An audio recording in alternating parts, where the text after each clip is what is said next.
নমস্কার, খুলমকা সালাম। আমরা তিপ্রা মথার পক্ষ থেকে মাতারবাড়ি আমাদের যে ওয়াইটিএফ, টিডাব্লিউএফ এবং তিপ্রা ওয়ারিয়র্সরা আছে সকলের পক্ষ থেকে রাজ্যবাসীকে অগ্রিম নতুন বছরের 2023 সনের শুভেচ্ছা জানাচ্ছি, অভিনন্দন জানাচ্ছি। এবং সঙ্গে সঙ্গে নতুন বছর যেন আমাদের সমস্ত রাজ্যের মানুষের জন্য একটা নতুন দিশা নিয়ে আসে, একটা নতুন স্বপ্ন নিয়ে আসে, সেই আশা রেখেই আমি তিপ্রা মথার পক্ষ থেকে আগামী বছর আপনাদের যাতে জীবনটা আরও উন্নতির দিকে যায়, সেটা যাতে সমৃদ্ধির দিকে যায়, সেই দিশাটা দেখে আপনাদের অ্যাডভান্স অগ্রিম শুভেচ্ছা জানাচ্ছি।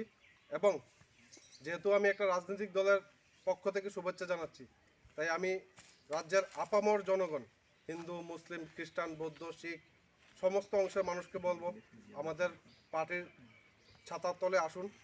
এখানেই রাজ্যের উন্নয়নের চাবিকাঠি লুকিয়ে আছে। একমাত্র মহারাজই পারবে এই রাজ্যের সমস্ত অংশের মানুষকে নিয়ে চলা। তাই সকলকে অগ্রিম শুভেচ্ছা 2023-এর, এবং সবাই সুস্থ থাকবেন, ভালো থাকবেন। নমস্কার, সালাম, খুলমকা।